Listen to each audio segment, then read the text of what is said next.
if you think about it. If time is relative. So get this. We were talking about the deodorant thing, right? And that's like obviously not proven. So there's this doctor. It's not disproven. Just kidding. It isn't. No. But that's the thing, right? Like, how are you testing for it? Like, how many subjects are you gonna get to apply deodorant 3 times a day to fucking get breast cancer? Sure. There is this. I was just listening to. It was probably Rogan. Somebody brought up that there's a doctor that is encouraging people to stop drinking probiotics. Because she has what she thinks is a correlation between probiotic and a specific type of cancer that's really rare. Okay. But there's been an uptick in it within like the last 5 years. And I guess somehow she's found a correlation with like probiotics.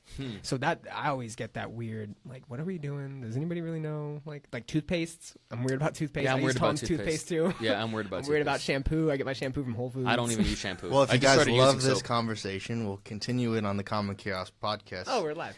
However, so we're going to start this segment off. I want to start by saying thank you to all the new viewers, and thank you for turning in. Welcome to Austin Live and Local. Also, thank you to all of the returning viewers for tuning in. Just a brief introduction for all the new viewers. My name is Trent Knox. I am the founder of Austin Live and Local. I manage a lot of the behind-the-scenes work, social media, content, and production. And this is Brian. What up? Now I'm in camera view. Sorry. He's co-owner and manager of operations. What up?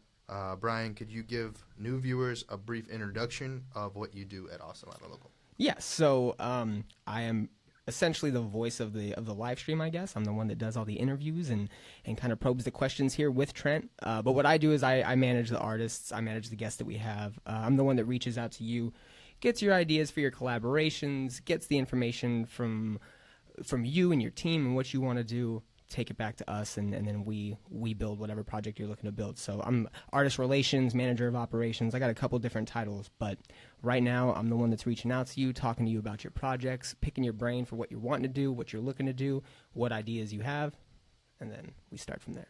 Awesome. Brian is my right-hand man, and together we make Austin Live and Local. For those of you who are just tuning in for the first time, let me briefly explain what Austin Live and Local does.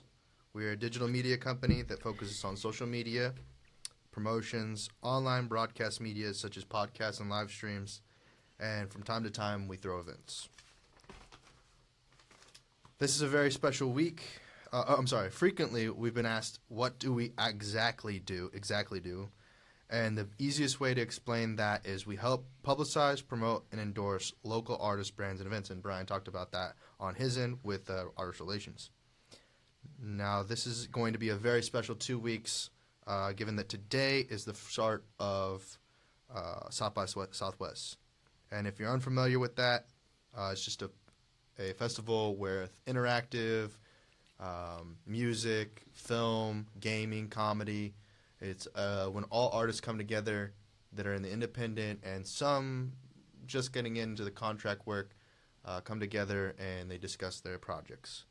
The festival is great if you're a badge holder. However, if you're not able to fork over that arm and a leg to get yourself a platinum badge, we have you covered. Our friends over at Austin, at When, Where, What, ATX have put together a comprehensive spreadsheet that details all the open bars, free drinks, and great parties. It has all you need from March 8th to 18th. It's updated daily as new events and venues are added to the list. For only $10, you get a comprehensive schedule of all the free South by Southwest stuff. Lastly, if you would like to help fund our operation, head on over to www.austinliveandlocal.com/shop and check out some of our Amazon affiliate goods. Without further ado, may I introduce the well-spoken, extremely gifted, multifaceted filmmaker, Knives Monroe. Woo! Thank you for having me, Trent. Brian, I appreciate it, man. You oversold it with that intro, I'll tell you. I'm incredibly gracious to be here, but you oversold it. All the stuff you said, nah, man, I'm just a dude. I'm just a dude. With a fly pair of shades and a great fucking mind. And I don't know. Thanks about the shades, You man. inspire me. Well, you inspire me, man. I mean, what you guys are doing here, this is punk rock. We're making punk rock music as far as I'm concerned. So it's great to be here. Thanks for I having me. immediately don't like this back and forth compliment. Like, oh no, man, I love you. Nah, dog, you're the best one. Like, you're doing me all the right way and getting me exposure. Nah, man, I don't get high off my own supply. I'll tell you that right now. Hey, that's a smart move. Very smart. I wish more people fucking would listen to that. Oh Yeah, shit. man. Well, it's good to be here. I'll tell you, I've never gone to a South by. You know, I've been in Austin like on again, off again for 5 years. But for everybody listening, I mean, they should definitely check it out. Especially if you're here. You had me ad free. I mean, there's no excuse, right? So if you want to meet people, if you want to get out. You know, if you're a photographer, if you're an artist, like, you know, head on down. There's free shit. You know, that's just like, it's production value galore for you for free. And it's getting easier, you know. Initially, like, I've talked to my neighbor. He did South by Southwest, the first South by Southwest. And at the time, everything was free. You know, you went and the only thing you paid for was drinks. There wasn't a club entry or anything like that. But now, you know, with the badges and paying $1,400 to get into the festival, to be able to kind of experience all of, I guess, top cutting edge music or cutting edge interactive gaming, whatever it is, it gets costly. But it's a good thing that the festival still supports these, not some official, some unofficial events that people can network and you know, get their brand out there or their projects or whatever it is. You know, the first time I experienced South by Southwest was 2011, I think, maybe a little bit earlier than that. And you know, I was a kid. The only place that I think might have been 18. You know, and so I got into like one club to hear one band. What band? I don't know. It was a female singer.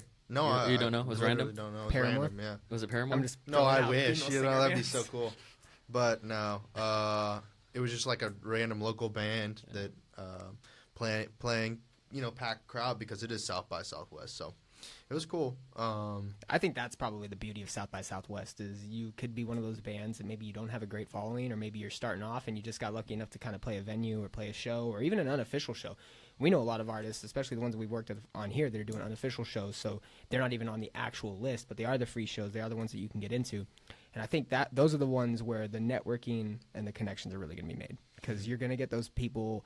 You're going to get those high caliber artists that want to see the local talent and go to those little shows, the unofficial ones, just to kind of scope out what's coming up, what's new, who's hot, who's not. Exactly. Yeah, careers are made in South by. For Definitely. Sure. Mm-hmm.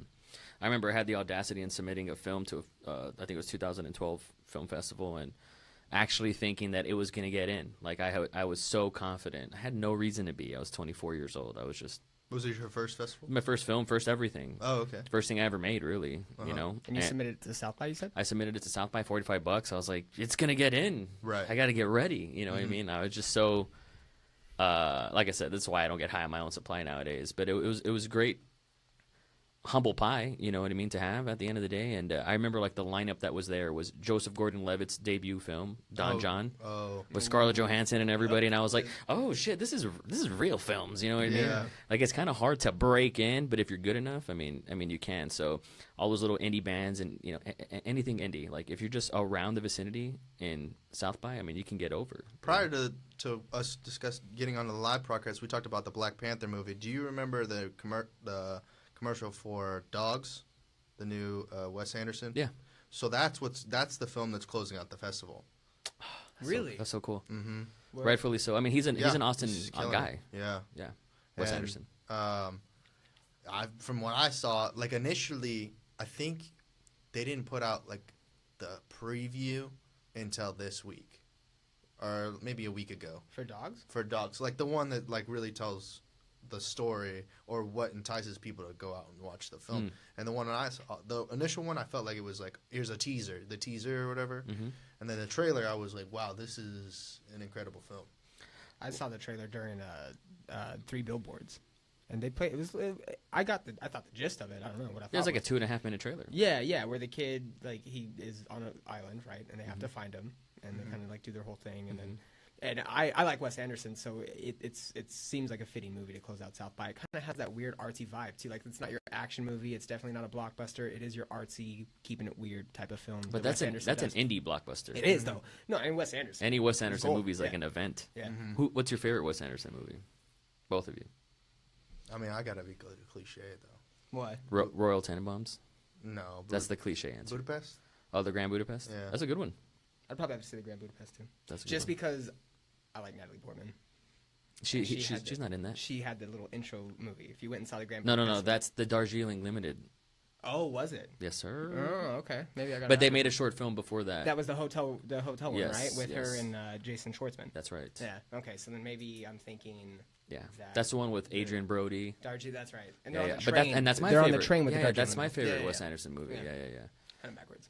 That's amazing. No, I love it too. I actually, man, this is so sad and random. I don't want to like hijack this or anything, but like I'm a functioning melancholic. Like I get really, really sad sometimes. Like I actually think like I'm a workaholic because that's the way I battle like manic depression. And the other day, actually, it was like 2 Saturdays ago. I was watching YouTube videos to cry. Like I just needed to cry. Yep. And sometimes I was like, what? Let me just find like a cry compilation video, and it was like the 20 saddest scenes of all time or whatever. And one of them was the ending of The Life Aquatic with Steve Zissou, where I don't want a spoiler alert, but they see the jaguar shark, and he says, and a great song from Sigur Rós plays at the same time. It's just so beautiful, and he says, "I wonder if it remembers me," and Bill Murray cries, and I just started bawling, man, and like those movies really, really affect me, like. And I go to the YouTube comment, about to leave a comment, and then I scroll down, and I saw a comment, the exact comment that I was going to leave. I had already left a comment 5 years ago, and I was like, I've done this before. It was so sad, but I love Wes Anderson movies. They're so tragic, but they're wrapped in comedy. But it's such a dry comedy. They're dry, but deep down inside, Royal Tenenbaums? it's about sad children. Like all his movies are about sad children, Always. and I love it. Period. I cried at that movie, The Greatest Showman. I didn't see it. You gotta see it. I've heard good things. It's just it moves really well. Yeah. I haven't seen a movie that moves that well. Yeah. They like definitely chunked off a whole part of the movie that they. But I mean, I love moves everything very well. Wolverine's in. Whatever he's in, I'm there. I thought it was Patrick Dempsey the whole time. Ouch. I was like, "Who's this? Who's this? Have to let that one go, but all right. Who's this Hugh Jackman?" Patrick Dempsey. Wow. Yeah, I don't know. I guess I thought it was better role for Patrick Dempsey. You're not a big movie guy. I mean, I watch movies. I'm not like I talked to you about this before. When I got into making films and doing it, it was more of just like I like the technical aspect of it, and I wasn't into like the story or like Which I respect. why all these people come together or who are these people. It's because for me, it's more about the consumer, you know? Mm-hmm. So, like, the product, it doesn't matter who made it. Mm. If it reaches consumers and they like it, that means it's a good movie. Yeah, I'd love to talk about that, actually, because something hit me yesterday. Like, I do long drives. I drive 2 to 3 hours a day every day. Like, Okay. it's kind of... There's a lot of thinking, a lot of SoundCloud binging and stuff Sure, like that. yeah. Podcast listening. So like I binged like Brian's podcast like nonstop, you know, on these drives as well. And something hit me where I've been counterculture my entire life, and I think it's hurt me. Like I think it's negatively impacted my career, and I think that's just like I have like a punk rock gene for whatever reason. And up until very recently. I saw this great video essay about The Simpsons, which may have been before your time, like the heyday, but you may remember. Maybe you grew up with The Simpsons, Brian. I don't know. And it occurred to me, like when The Simpsons came out, it was anti-pop, and then it became pop, and then it sucked, right? I hate to admit that. Like I'm such a Simpsons apologist, but those first 8 seasons are fire. And then it occurred to me, like, oh, I know how to make pop. I know how to make mainstream content. I just choose not to, and that's kind of dumb. That's dumb. You know what I mean? Like it's dumb because I want to make, I don't want to say niche, but like I want to make like I call it anti, like whatever it is, anti-mainstream, like noise. Like I want to make whatever I want to make. Like the thing that I made recently, Pipe Dream. Like to me, that's just me. Like I wasn't trying to appeal to a mass audience. I was just trying to appeal to like a very narrow lane. And And I think that's a little silly. Like, I want to impact millions. Mm. I mean, I want to impact millions of people. And it's a winnable game, but I've spent the last 10 years, like, trying to figure out that language, like, the language of pop culture, and I'm fluent in it. And, like, I know how to do it now. Now let's make bangers. Mm-hmm. And I'd never thought about that until yesterday. So, like, you know, we have a mutual friend of the show, Tanner Walters. Mm-hmm. Shout out to Tanner. And, you know, I think, you know, when we met, I think he was like, I want to, and I say this with nothing but love, I think he wanted to get and learn as much from me as possible. And I think he met me and was like, well, I can learn a lot of the technical stuff from Knives, but I can only learn so much from Knives because Knives has no interest in making millions of dollars, which I don't. Mm-hmm. And I think Tanner does, which I respect, and he's totally justified for that. And so, but I know I could. I mean, like, I know I could, and that sounds so arrogant, but I know I could because I directly choose not to. You know what I mean? So you saying, like, you kind of think about the consumer, right? Like, I don't look at consumers as consumers, even though that's what they is, but I look at them as patrons or the audience or whomever. You know what I mean? But when you start looking at them that way, and you start looking at them the way Taylor Swift must look at them,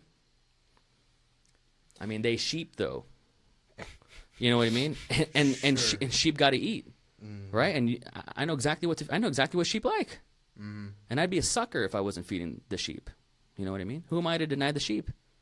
Yeah. I'm not better than them. Mm-hmm. So that's just something that hit me recently. You know, I think about Drake, and I think about all these guys that know it, that have mastered pop culture. They've mastered pop culture, and they just give it to you. You know what I mean? And, well, I can do that. And it's not like because it's easy. No, it's fucking hard. Like, the difference between Tanner and I, Tanner's going to get it. And the only difference between him and I is just opportunities, right? I disagree, but Well, please, I'd like to hear it because I'm open and I'm a sponge. I just want to learn. The only reason I disagree is he's not working hard enough. Tanner? Yeah. Personally. Tanner, let it be known. I did not say that. I did not agree with that. What do you think? That's some Trent shit right there. I think he's working really hard. It takes guts to come up to anybody and say, "Hey, bro, what lens are you using? Hey, can I have your number? Hey, can I?" And then he answers the phone, and then he's like, "What advice do you have for me?" And you give him some advice, and then he takes the advice and he does it. I mean, that's doing the work. We will discuss this. Let's continue on the other show. Sure. Because it's such an. This isn't nothing to do with him. He is great at what he does. Absolutely. I just don't think he has that fire. That nobody's lit the fire in it that's going to make it a long-term success versus these short-term sporadics. I think all he needs to master is the form. It's like he doesn't working want out. To, though. No, I think he does. I think he does. Directly. I think he does. I think he wants to master the form. I think his generation, it's easier for them to master the form than it was for a guy like me who had to record a Simpsons episode when it aired on VHS. I had to be there. And now you can just like YouTube in a the playlist. moment. I had to be there in the moment. I had watch to press it once. But just to rewatch it. And it was gone forever, right? And then now he can get. You don't even need to go to college today to master that, to master the form and the technique. Like he can just YouTube binge and figure it out. Like I'm not worried about that. And then it becomes. I don't disagree. And then it becomes just his reps. Just reps. It's like working out. Like if you can lift really heavy shit, but if you're not doing it right, you're gonna hurt yourself. I think he cares about the form. He wants to lift it right, and then I think he's gonna have 6-pack abs because he's gonna do 1,000 crunches a day, so to speak. You know what I'm saying? What does 6-pack abs mean? It doesn't mean shit to me. Well, 6-pack abs to me is I dedicated. So I'm gonna be 30 in 2 weeks. Okay. Shit's getting real. Okay. Shit's getting real. And so I'm able to look back from 2008 to 2018. I'm able to look back at this past decade and really measure it and say, what has the past decade been for me? What are my 20s? Like right now, your 20s are nebulous to you. Sure. You're like, my 20s can be anything. Well, my 20s are like, that chapter's coming to a close. And it's kind of exciting. And I can earnestly say that I started a family and all this really, really important stuff. But as far as the art, which I'm a very narrow-minded motherfucker, like it's all about the art for me. Nice. I dedicated over a decade and a half to the form, to the craft, to mastering the fundamentals, to the technique. So speaking of which, how did you get here? Where did you start off? If I may, real quick, I'm so sorry. No, please. Why do you have to? I'm segueing into the origin I love it. story. Part 2 of this, just so you're not getting lost, is going to be on the Common Chaos podcast. But we went kind of off track. I'll help you out here. What's the Austin? What brought you to Austin? Obviously, Knives is a fantastic filmmaker and is very knowledgeable and knows his craft. that's what brought you out here. What were the moves? So, so my name's Knives Monroe. I was born Anthony Moreno III, named after my father, who is an ex-convict, convicted felon, drug dealer, shot some people, like super, just not a role model. You know what I mean? My mom divorced him when I was 5 years old. So it was just me, my mom, and my brother. And already at 4 or 5 years old, I was self-aware. Like I loved movies. I worshiped movies. Like I activated watching Raising Arizona by the Coen brothers when I was 2 years old. Like my first memory was a movie.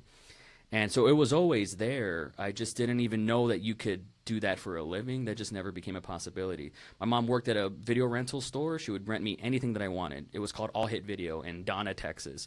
So I was always, I was born in Tulsa, Oklahoma, moved to Dallas for about a year, then moved to the Rio Grande Valley, which was the asshole of Texas. Statistically, it has, the highest poverty. It's the most obese, with the lowest education, highest health care. I mean, it's a shit place, right? And that's where I lived for 20 years. And my mom would bring home movies, and I would just absorb everything. I would read books. I had no friends up until like 15 years old. I had no friends. I mean, believe it or not, right? Shocker. No, but I had no fucking friends. And so movies were my escape. And I used to watch, like HBO behind the scenes of like, here's the making of a Predator. Here's the making of an Alien. Here's the making of like these, zombies or whatever, like Tom Savini makeup artists. And that was my first peek behind the curtain of like, wow, people do that? Like I thought movies were real. Like, I was so dumb. And it was 2004. I saw Kill Bill Volume 1. My mom rented it for me. It's a black title card. It says "Revenge is a dinner best served code." And you hear the bride breathing fade in. It's Uma Thurman, as a bride, bloodied, beat up on the floor. She's about to get shot in the head with a .44 Magnum. And she says, "Bill, it's your baby." Boom, takes a fucking bullet to the head. Cut to a black title card. It says, "The fourth film by Quentin Tarantino." And I got chills. Still to this day. I get chills every fucking time I think about that. Because in that moment, I was like, it was like a bolt of lightning came from the other side of the universe and hit me in the head. And I was like, oh, fuck, I'm a filmmaker. That explains everything. And it was like getting my letter to Hogwarts. I was like, I'm a wizard. Like, I get it now. I get why I'm wired this way. And at the same time came all the negatives of, like, the road ahead, which was like, oh, how the fuck do I do this? Where do I start? This is pre-high-speed internet, right? So there was, like, finding a script was hard at the time. Like, you'd have to go to encyclopedias, and public libraries became my best friend. I still love public libraries to this day. And so I was 16 years old, and then, I found a broken video cassette camera. I started recording home movies and things like that, learning editing on 2 VCRs, like very analog, very basic, before digital really became accessible to the consumer. And I just started making stuff, started doing backyard wrestling videos. That was kind of like my gateway drug into filmmaking. That was like my Vine before Vine. That was my YouTube before YouTube. And I was just emulating what I saw on MTV, like Jackass or pro wrestling, whatever I saw that I thought I could do. I mean, what the fuck is Jackass, right? Like, it's not a documentary, it's not real, it's not whatever that is. I was like, I like that. It was filmmaking to me. So I started copying that, and I studied my ass off. Like, I must have saw, and I always say this, and it's no exaggeration, I must have saw about 500 movies on VHS the summer of 2004. Like, me and my friend, that summer, we would walk home. I mean, you'd walk everywhere back in the day. With like a stack. I know the audience who's not watching the stream right now can't see it, but I got like a whole stack full of VHSs, and we'd watch everything, like 6 movies in a day. Like, it was just nuts. And I'd study everything, and I'd go, this back when you'd have to read the back of the cover and see who directed this, like, and be like, cool, I want to watch all that guy's movies or whatever. And so that was 16. Cut to 24. I made my first film, finally. It was autobiographical. It was based on an ex-girlfriend that I had at the time. So it was based around bulimia, I would say, is like the antagonist of that movie. And showed it to, it was like a half church, half movie theater. Sold that theater out. Never been done before in an 80-year history. Promoted the fuck out of it. I mean, looking back, like, I always wondered, how did 400 people see that? Like, I was a nobody. I had done nothing up until that point. No one knew who Knives Monroe was. And I realized, man, I sold the shit out of it. Like, I made cold calls. I went to people's houses. Like, I made posters. Like, it was old school. It wasn't just, like, making an event on Facebook and being like, come. No, like, I fucking sold it. 400 people. 24 hours later, I'm homeless in Austin. I moved to Austin. I gave my writing partner 50% of the box office proceeds. I gave my mom like most of the rest of the money. I caught like $125, put it in my pocket, and was like, I'm going to Austin. Was homeless for 6 weeks in Austin. I call it 6 weeks on 6th Street. I stayed on East 300 and I think it was like La Vaca or something. It was a second-story fire escape. There used to be a tree there. That tree's gone. Without that tree, the cops would have busted me, and I would never be able to stay at that fire escape. But I stayed there for 5 weeks. And then the final week I stayed at a hotel. It was like $250 to stay for a week. So I was able to shower and all that shit. I'd go to the public library, just binge on books. And I just fed myself until I got a job at a Walmart because a bus – I didn't know how the bus system worked here. So I thought I'd sleep on a bus. And then at midnight they're like, get off. And they kicked me out. And I was at a Walmart, and I got to the Walmart at midnight, and I applied. And, you know, the next week I had a job there, saved up money, got an apartment. Stayed 9 months in Austin. That's what brought me here. Was the first time I came here, like I fell in love with the culture. Like I fell in love with the walls. I fell in love with the textures. I fell in love with the people. Like where I come from, there's no black people.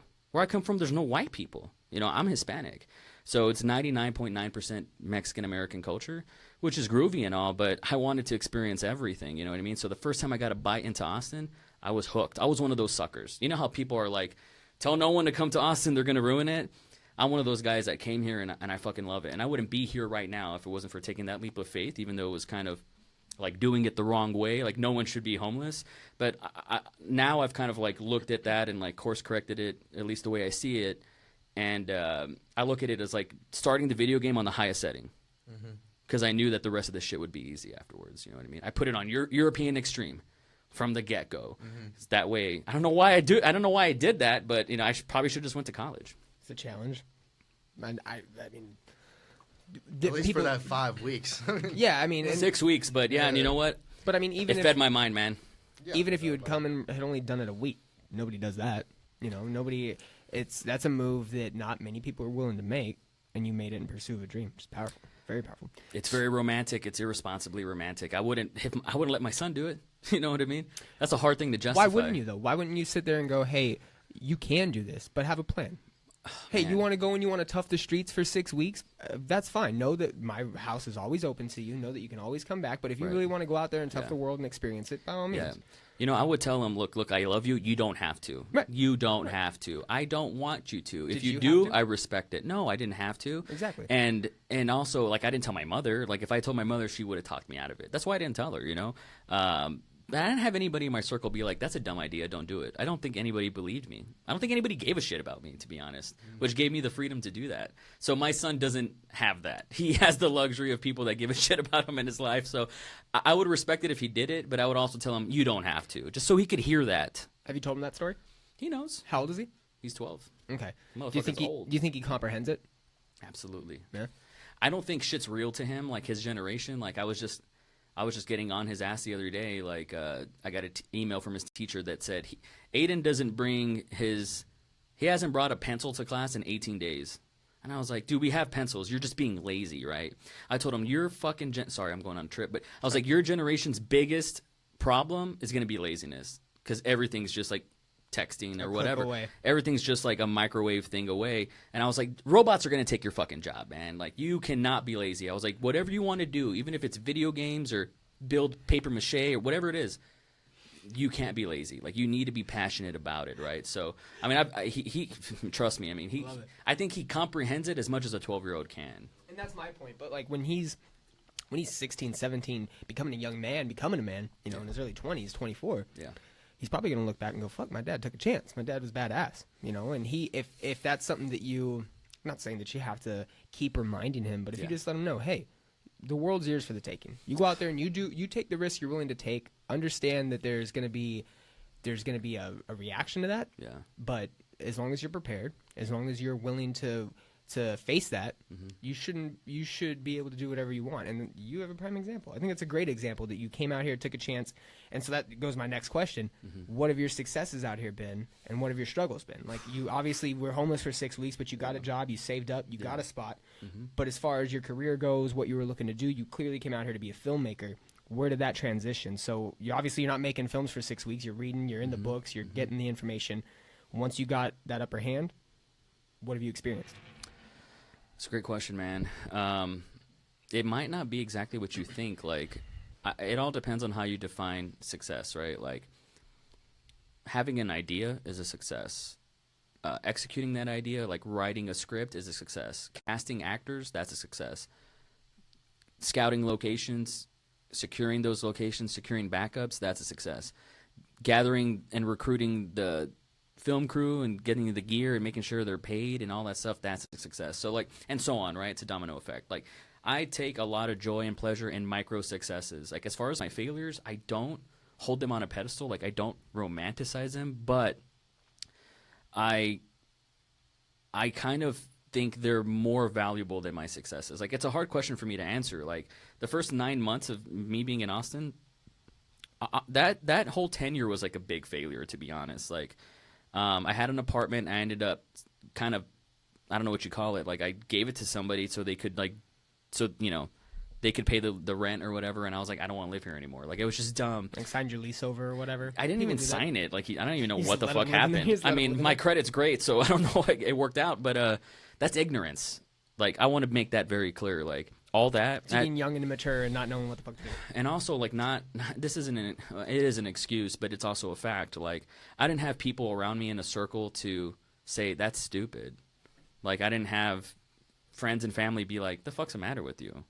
I didn't have anybody kind of hold me accountable, to be honest. Like, fortunately, now I do, and I think that's why I got my shit together a little better now. But so those first 9 months, I stayed here from August to, I think, June or July, and that was 2012, 2013.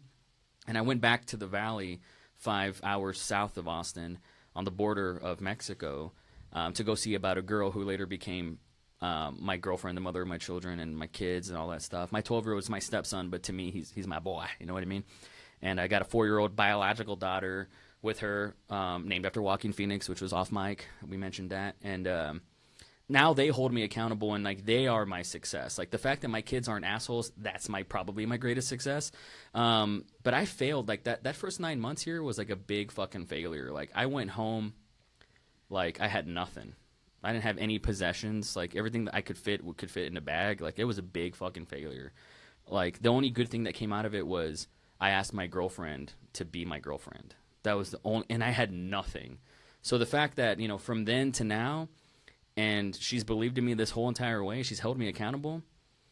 You know, I don't want to speak out of turn here, but you mentioned something off mic, Brian, that, you know, without your girlfriend, maybe you wouldn't be here doing this, you know? And samesies. Like, I wouldn't be here without Claire, so I give her, like, a lot of the credit. She's, like, you know, my greatest success is that relationship, to be honest. Like, it's relationships. That's my answer. You know what I mean? Like, I work for this former United States Marine, Dakota Meyer. You know, that relationship that I have with him, that bond that I have with him, that's, like, a great success.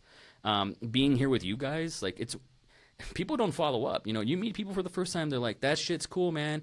We should hang out again someday. Yeah, we should. And then you never do. Like, coming back here, that's a success. You know what I mean? I'm going to look back in this 5 years from now and be like, oh, those were the days. I promise you. Like, these fucking days are the days right now. I'll tell you that right now. But as far as my failures, man, like, I've been kicked in the teeth. Like, I have been kicked in the balls, man. Like, I failed more than most people have fucking tried.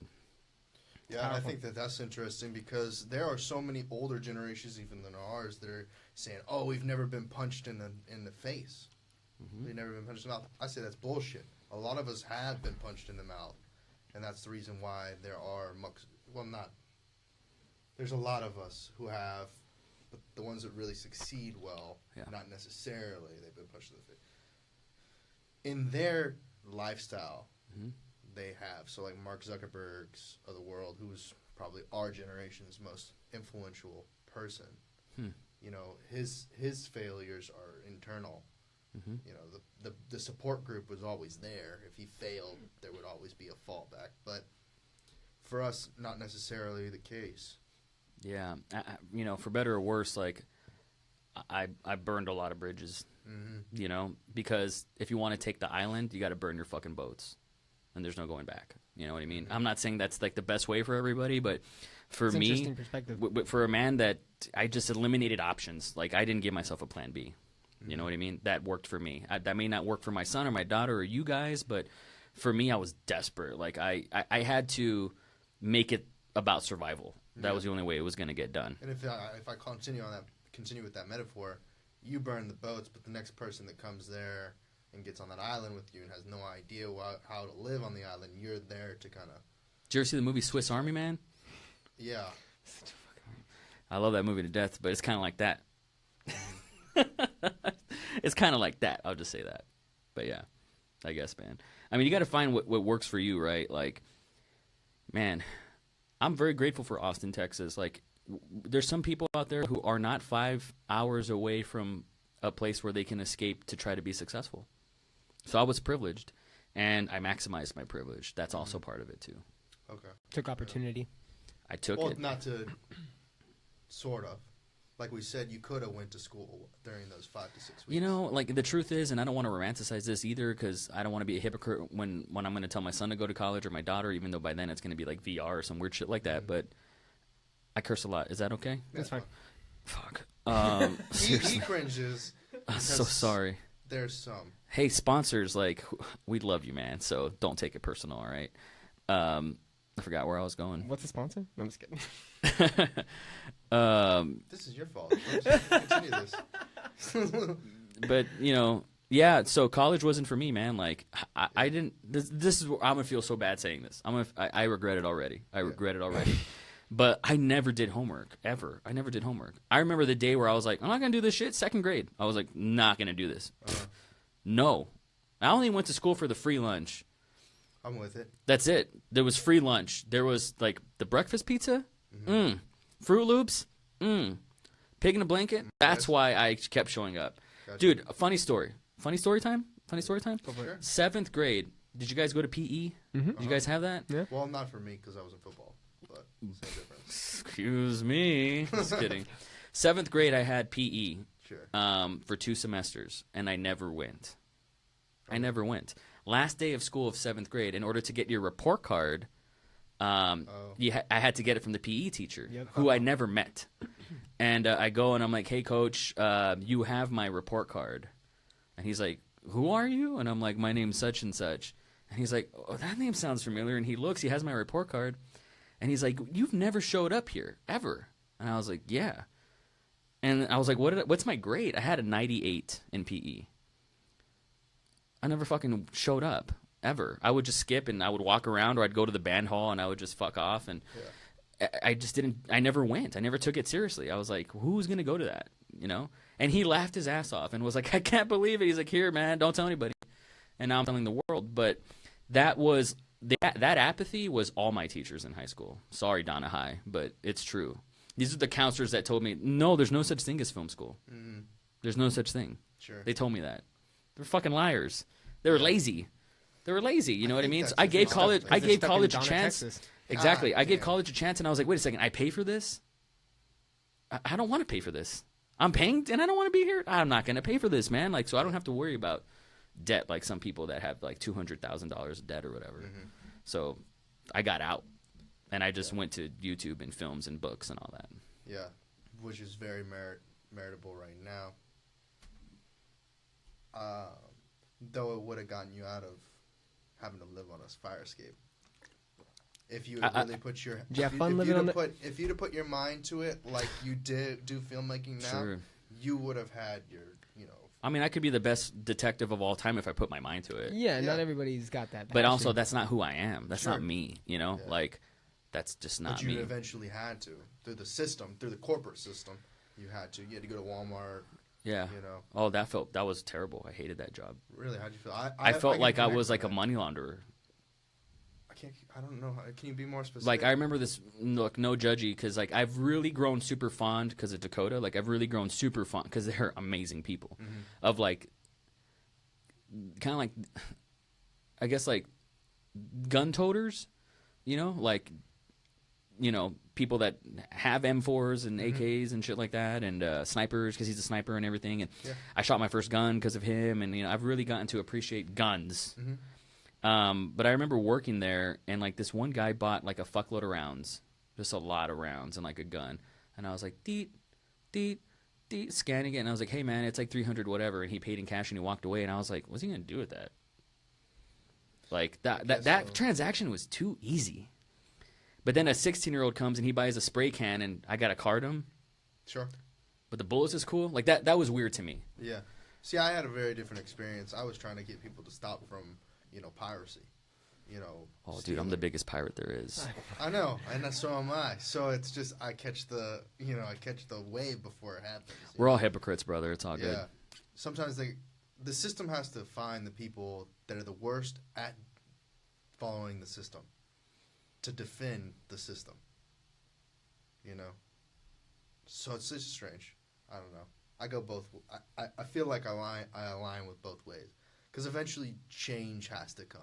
And I'm trying to condense this really fast so we can keep it going on the next podcast, so that we don't have to, kind of run on with it. But I also worked at Walmart. I can feel like the social construct of that. I was in the electronics department at the time, and then I kind of experienced the same situation where money comes in, money goes out, and you don't necessarily know the whether it's for good or if it's for just because people are trying to move money. My daydreams got the better of me there, man. Like it doesn't matter if I was working at Church's Chicken or Burger King, McDonald's. I had all those jobs. Mm-hmm. Chinese restaurants as a busboy, like whatever it was. I was always writing scripts on receipt paper, Whopper Jr. paper. Oh, like okay. Whether if I was pushing carts, I would write a note like on somebody's window that was covered in dirt. Like I'm gonna get back to that because I'm gonna forget that or whatever. Yeah. Now you have an iPhone, so you can like use the memo app, which I abuse now. But I was my daydreams, man. I just couldn't do it. Like I was never present. I was never present at any of those jobs, let alone school. Like that just wasn't gonna happen. That's a waste of money. But people are different, man. There's some people that they know the school game, and so I encourage them. Yeah. Oh man, this is so good. I would like to go. Good. It's so good. It's interesting for sure. It's. I have to say this. So, what do you think about this about Austin though? Since it's kind of predicated on. So let me, because it was gonna be Austin based. So finding yourself, you said you were in a small town, obesity rates are high, you got all these issues, right? Mm-hmm. Your only option was to really get out and kind of test yourself, put yourself in a situation where you had to overcome. Mm-hmm. Now that you've technically done that, right? Because you came back, you're what I would consider successful. I think you're very successful, especially given what you've done and your knowledge and how you. I believe you practically apply it, especially with like the pipe dream and you're at our show, yet you come with all your equipment and set it up and do your thing. And to me, that's just constant work. So you're clearly working towards something that was ignited by coming to Austin. So what is that? Like what fuels you? And now you have your family. Now you kind of have your fantastic job. And by the way, what's the name of the podcast you do with Dakota? Just so well, thank you. It's called Owning It with Dakota Meyer. And Dakota Meyer, he is what? He's the man. He's he's. I gotta say this. This doesn't define him, though. He's gonna cringe if he hears this. But he was a Medal of Honor recipient, which is the highest honor, highest award. The youngest, right? And he was the youngest since like Vietnam, I think, something like that. And also, it's usually given posthumously. Right. So the fact that he's alive and he got it at 21 or 23 or something, I mean, that's just unheard of in the military. And now so you've been given the opportunity to work with him, which is a big move, and you're clearly traveling. You've essentially created a project because of the opportunities you're given. Absolutely. So where do you go now? Like, do you feel that this is a success and maybe like a landmark where you can start working towards your next goal? I mean, clearly this isn't a failure story, and I know you say that you can't really define your failures, but you can kind of sum up your successes as like your relationships. Absolutely. But that work that you're still trying to put in, you still want to be a filmmaker, you still want to make those films. What has Austin been able to provide for you? Or just being out here, maybe not Austin itself or the city or anything from the city, but being in this environment, being around culture, different societies, things like that. Absolutely. So now the Rio Grande Valley down in Texas, like where I came from, it's dirt. There's nothing but dirt. It's full of. It's gonna look. 99% of the valley is shit, irredeemable shit. But there's this 1% that is unlike any other place on the planet. This 1% is what keeps people going back and what keeps people living there. It's a very potent 1%. So I don't want to shit on it because that 1% is glorious, right? But for an artist, for someone like me anyways, it was unforgiving. Like, I grew up in a time where, dude, I was picked on. I was bullied for being a light-complected Hispanic. Like, it's so dumb. That's why I identify with Logic a lot, because he's, like, half black, half white or whatever. And he identifies as black, and I identify as Hispanic as well. I mean, we're all American here, right? But, like, the Mexican-American culture just denied me, didn't want anything to do with me. And it was so weird because it's so rampant over there. Everybody speaks – it's Spanish-speaking first. And if I spoke English, people ignored me. And that was the way I grew up, like, in the 90s, right? So I would have to hope – I'd have to hope that today it's more because of technology and information and what people see on TV.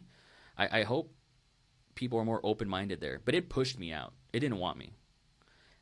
I was like a white blood cell, and it was like leukemia or something, and it was like, get out of here. So it pushed me away, and the closest place was Austin, right? So in a way, I didn't have a choice, and in a way, it was the smartest choice. Like, the Valley didn't want me. It didn't encourage me. There was no film scene. It's really easy to stand out in the Valley. The pond is so small. All you have to do is stand up. Like, that's I was, I made 4 films there. I paved a way for a lot of people there. They're not going to want to hear this. They're not going to like this because it's true. And I mean this with humility because I loved the film scene that I wanted to see there, but it was dying. It was just fruit that fell from the tree and it was on the ground. And I was like, no, I don't want to be here. I want to go to some place where there's abundance, right? Or at least for more opportunity.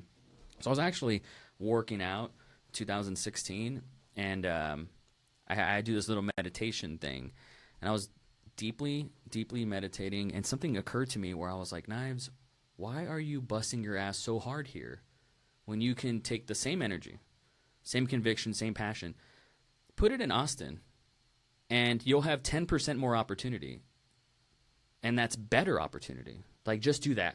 It's a no-brainer. I go to my house, and I'm like, Claire, like, this is going to sound out of left field because we were broke as fuck. And, I was on food stamps. We ate government cheese, like the whole 9. And I told her, look, this is going to sound weird. I know we're broke and we have no money, but I think we should move to Austin because there's nothing here, and I'm dying. And she was like, the fuck took you so long? What are you waiting for? So I moved to Austin, and I got a job at Apple and saved up money for 3 months and moved the entire family over here. That was really hard, being away from my kids for 3 months, really fucking hard. Yeah. But I did it for the at-bat. Like, I did it for the opportunities because even though it's lonely and I don't have any friends. I don't, but I don't have any friends. Aw.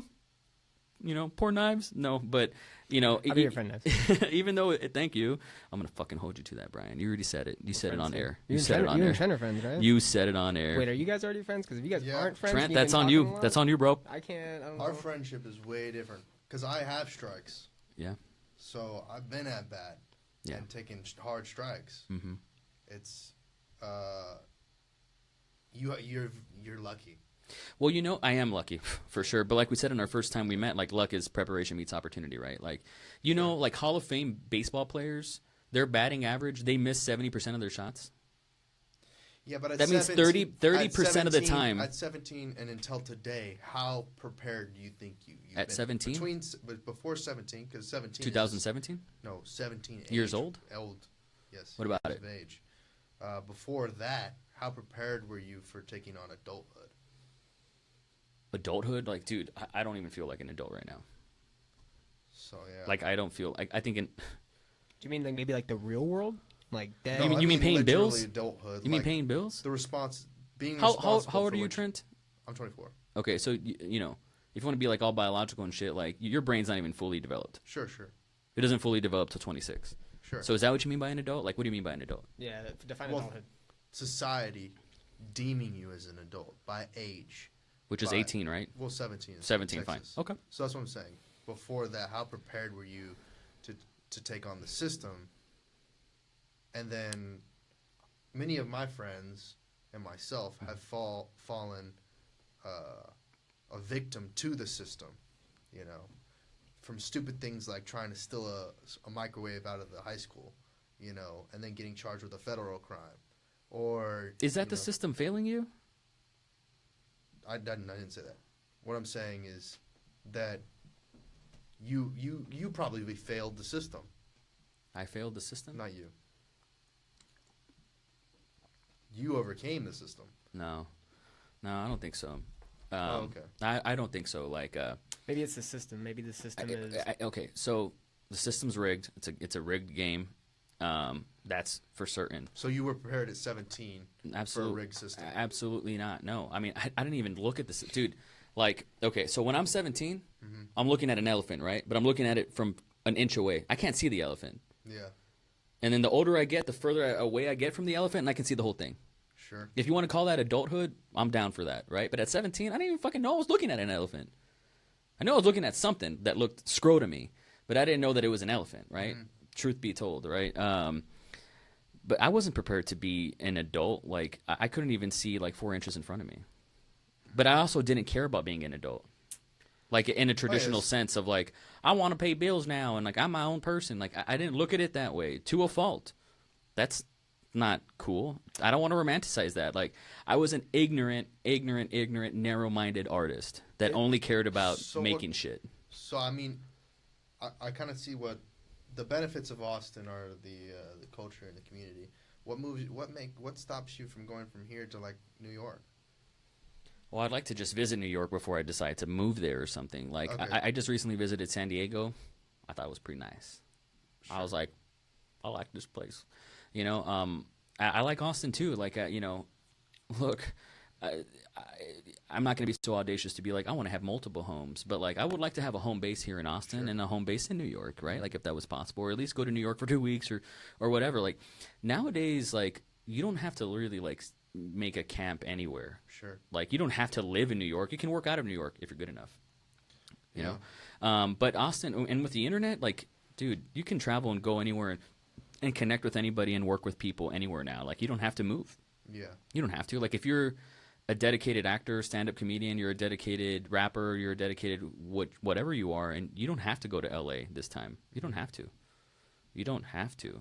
You know, everybody wants to eat. I get it. The local culture will still be slower than I call that 1994 thinking, man. You know? The culture will still be slower. It's just the people who do things one way and people who do it a different way.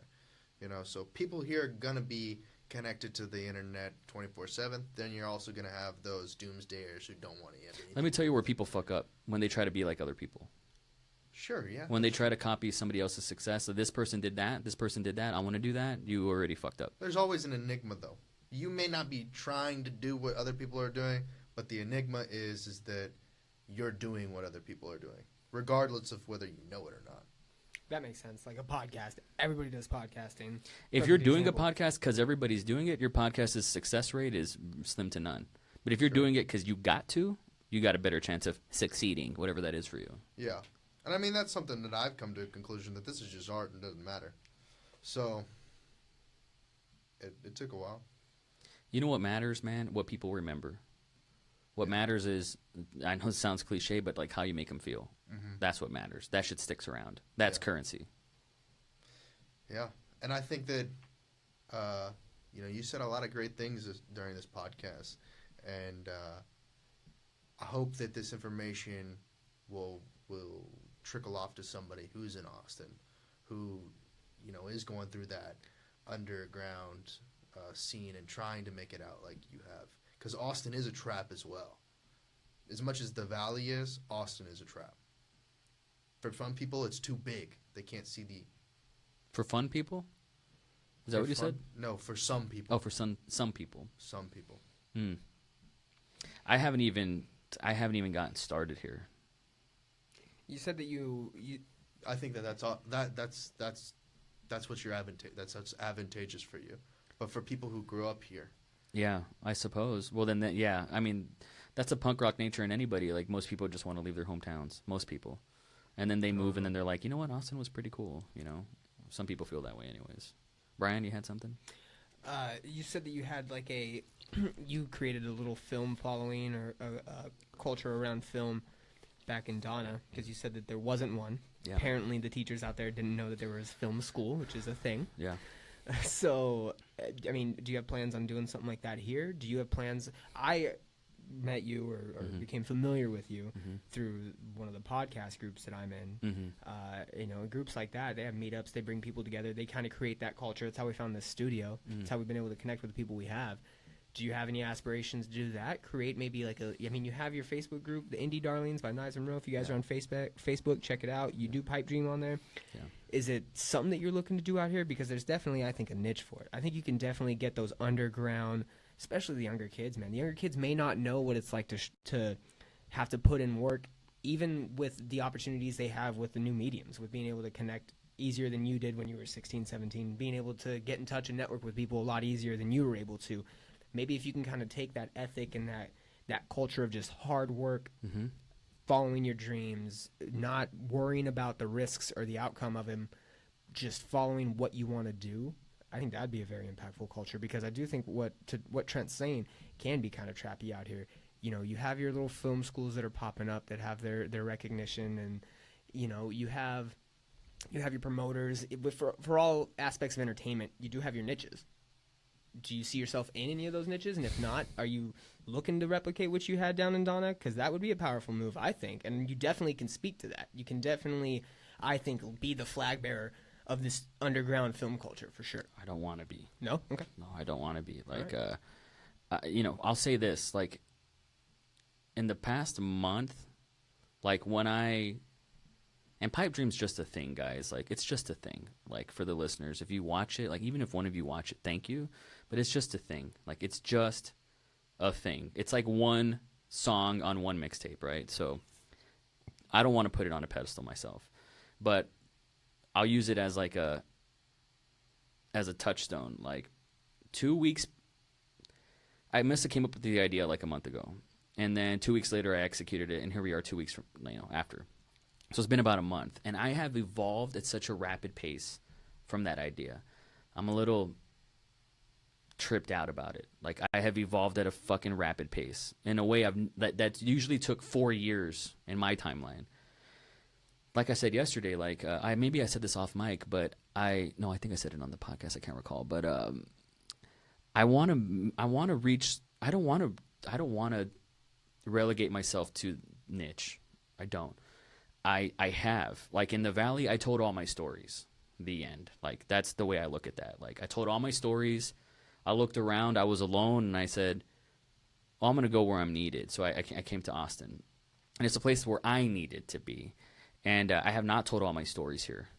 That could be 2 months from now, where I'm done. That could be 2 years from now. That could be 20 years from now. Like, I don't know. Like, I'm not the arbiter of that. But I'm evolving. Like, it's crazy. Like, I feel like I'm growing really, really, really, really fast. Like, it's so weird, and it's all mental, I think.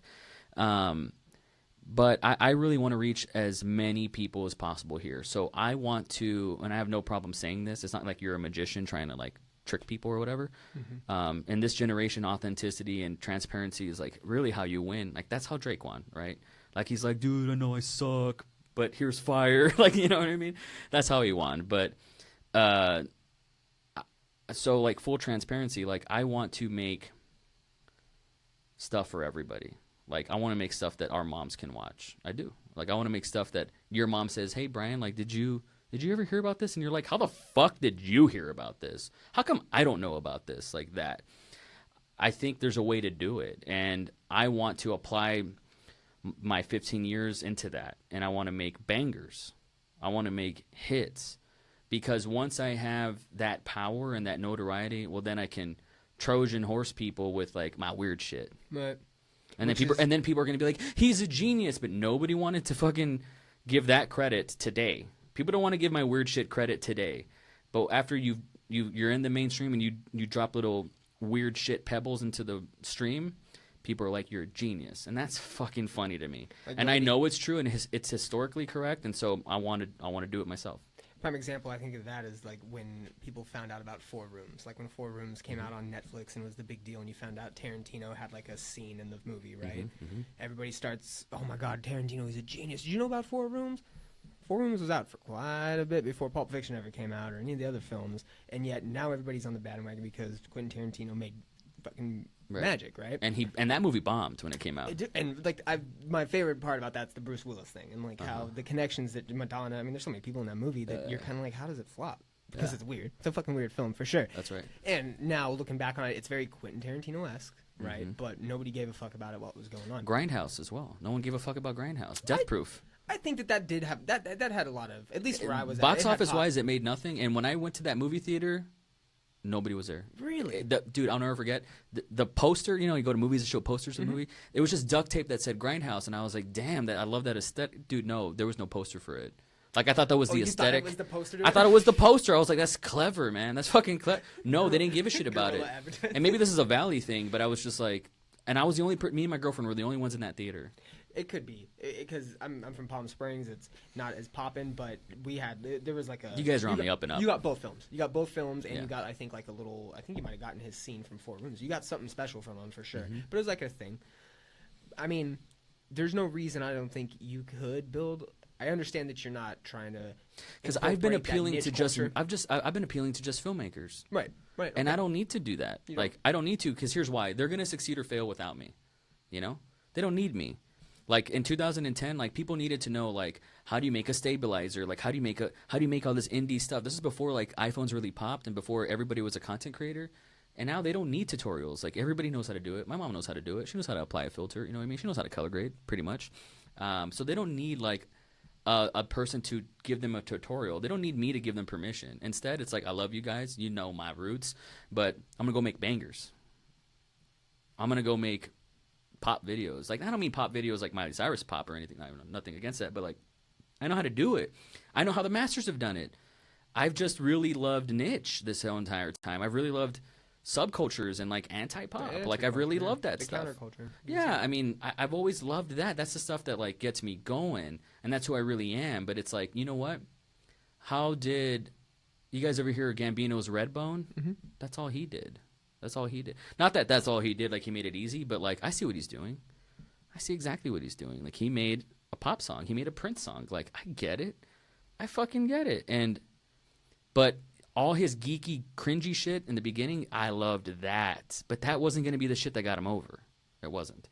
You know, and I think he knows that. And, you know, same thing can go for a lot of rappers, right? When they make their hit, and they know what the fuck they're doing. They decide, okay, guys, I want to talk to your grandmas now. And on that note, can you promote some of the stuff that you got going on? Get those social medias and Instagrams and whatnot. Look, guys, if you thought I was interesting, first of all, thank you guys for having me here. Like, thank you, fuck, man. Like, this is so cool. If you look at my nails, I was so nervous, like, to be here. I woke up and I was like, I want to give them everything. First thought, before I put my watch on, before I put my shoes on, before anything, I was like, I want to give these guys everything. So thank you for this platform. It's incredible. Like, I owe you guys everything. If you really thought I was interesting, my number is 512-797-4128. Hit me up. And you definitely can. Loves talking on the phone. There it is. Awesome. Pipe dream, too. Pipe